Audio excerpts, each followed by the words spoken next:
Hey guys, today we're going to be able to describe the three different methods that we've learned thus far about solving systems of linear equations. And I want you to narrow in on the way that you like to solve it, with the exception that we're also going to have one that doesn't always work coming up next. Go ahead and title this Tables, Graphs, or Substitution. And again, your essential question is I want you to be able to tell me which one you prefer and why. So the two parts to it, which one you prefer and why. So let's go ahead and start with example 1, just as a refresher of how we do these. So y equals 2 means our first equation is always going to have the output of 2. So in my three-way table, 1 input, 2 outputs, because it's 2 different lines. Every time I input anything, this first line right here is always going to be 2, 2, 2, 2, 2, 2. Okay, now I'm going to go ahead and try and figure out the table for our second equation. And just because I know I'm going to be using this when I start graphing, I'm going to put it into slope-intercept form, y equals mx plus b. Right now, it's in standard form, ax plus by equals c, standard form. Okay, I want to get y by itself, so I'm going to take away a 2x. Let me rewrite this, 2x plus 8y equals 16.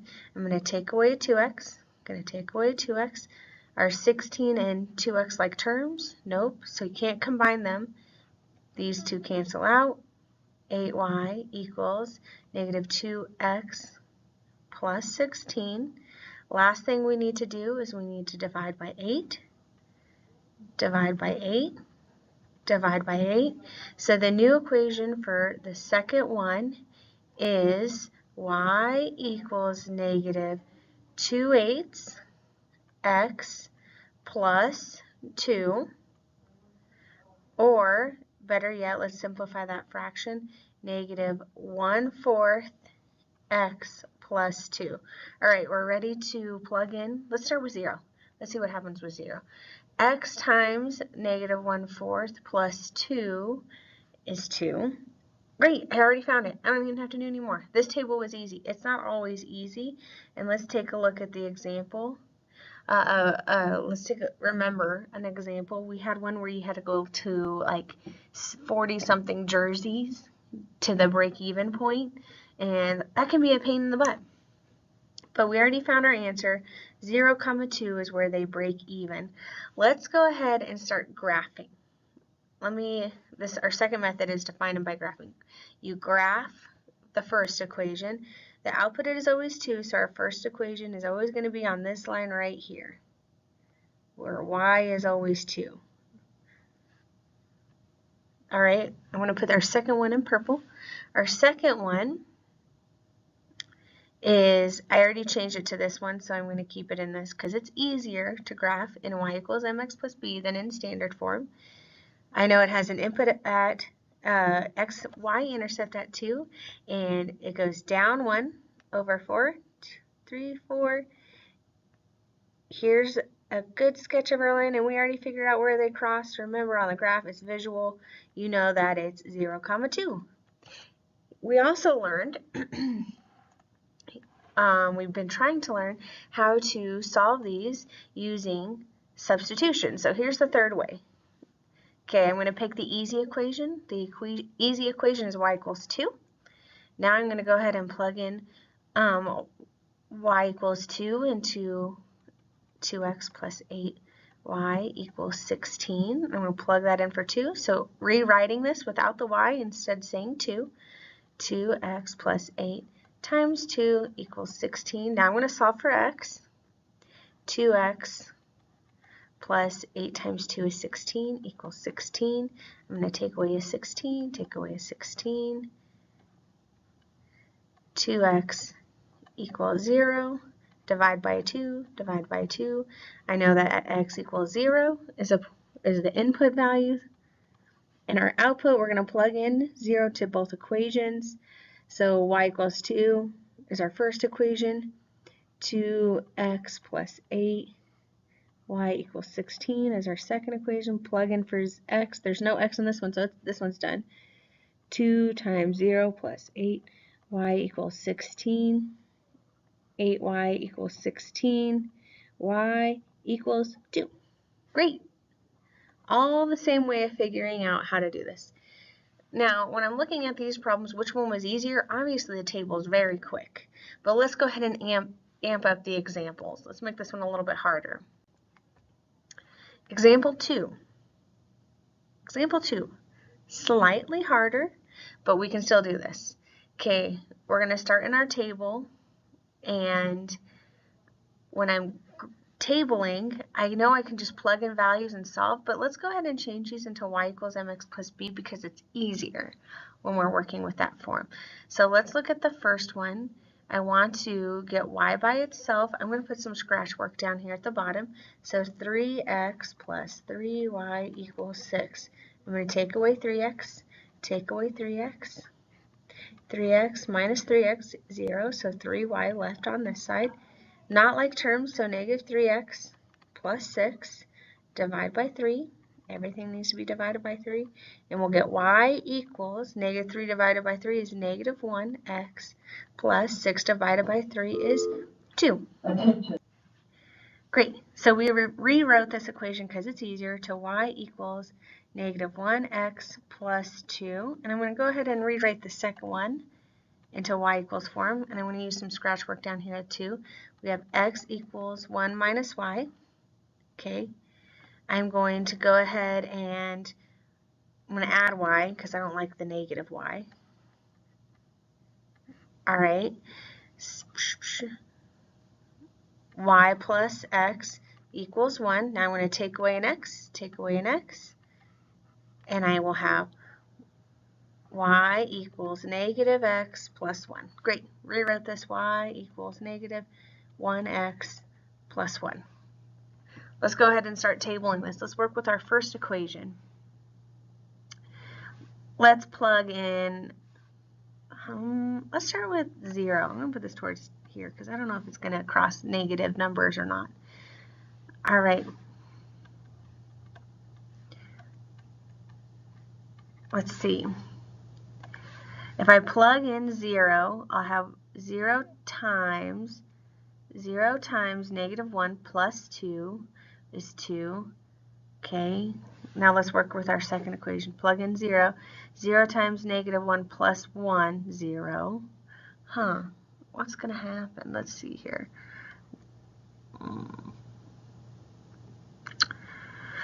Okay, let's go back to our next one. Let's do our negative 1.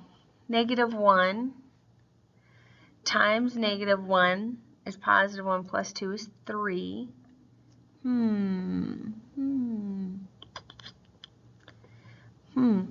This one will be following the pattern now because it's linear. 4, 1, 0, negative 1, negative 2. All right, let's go and finish filling in the table with our second one. All right, plugging in 1. 1 times negative 1 is 1, plus 1 is 0. Oh, interesting. In the table, it is in fact hard to see that these two lines will never cross because you'll keep going, hoping you find it. But let's go ahead and graph it and look and see what happens. Okay, so in our graph, I'm going to graph the first equation. We'll have intercept at 2, slope down 1 over 1, down 1 over 1. So here's our first one. I'm going to stop here because you'll be able to see why I am saying they won't ever cross. Okay, in our second equation, it has an intercept at 1, and it has the same slope. So these lines are actually parallel. That's why I know they never cross. So no solution is what this one is. This one will never cross. The two lines are parallel. Let's look at it with substitution and what happens with substitution. The easier equation out of the two, I would probably say before I changed any of them, would be x minus 1y.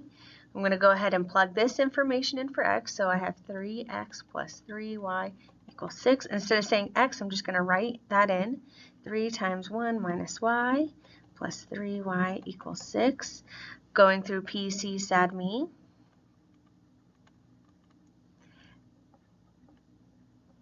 Okay, 3 minus 3y plus 3y equals 6. Combine my like terms. 3, this cancels out, equals 6. Does that ever happen? No. 3 will never equal 6. Equals 6. That's why there is no solution. They're parallel. Solution. Okay, example 3. Here, I want you guys to pick which one you prefer. Pause your video, resume when you're ready to work out this problem. All right, personally, I would not choose table or graph for this one because if you're looking at these two equations, they're pretty, they're not very pretty. So I would, and I've already told you guys this, substitution is my favorite method. It always works. I think it's easier, it's efficient, and there's no confusion for me just because I got that baseline of my algebra pretty well. So I'm going to pick one. Which one looks easier? I'm going to say the first equation looks easier, so I'm going to solve for either x or y. 3x minus 3y equals negative 12. And I'm going to solve for x because this y is negative. So add 3y, add 3y. Okay, now I have 3x equals negative 12 plus 3y. Divide everything by 3. Divide by 3, divide by 3. X equals negative 12 divided by 3, negative 4, plus 3 divided by 3 is y. Okay, step 2, and sorry my box wasn't big enough. I'm going to go ahead and plug that into our second equation. So I'm going to plug it into 4x plus 6y equals negative 12. Instead of saying x, I'm just changing it to say this now, rewriting it. Okay, so 4 times negative 4 plus y plus 6y equals negative 12. Going through PC, sad me. Get rid of the parentheses, distribute, distribute. 4 times negative 4, negative 16, plus 4y plus 6y equals negative 12. Okay, combine your like terms. Negative 16, 4y plus 6y plus 10y equals negative 12. Add 16, add 16. 10y equals, sorry, that's a 16. 10y equals negative 12 plus 16 is positive 4. Divide by 10, divide by 10, and we found out that y, the output value which they cross, is 4/10. You can leave it like that, or you can reduce it down to 2/5. Last step, plug it into both equations. We're going to plug y into 3x minus 3y equals negative 12, and 4x plus 6y equals negative 12. We're going to plug in for y, plug in for y. 3x minus 3 times 2/5 equals negative 12. 4x plus 6 times 2/5 equals negative 12. I ran out of a lot of space, but I would like you guys to finish this and answer which one you would prefer. We did figure out for the solution that we would at least have the input value of, the output value of 2/5. I would like you to finish this x value right here. And for time's sake, I hope you guys have a great night and see you next week. Bye, guys.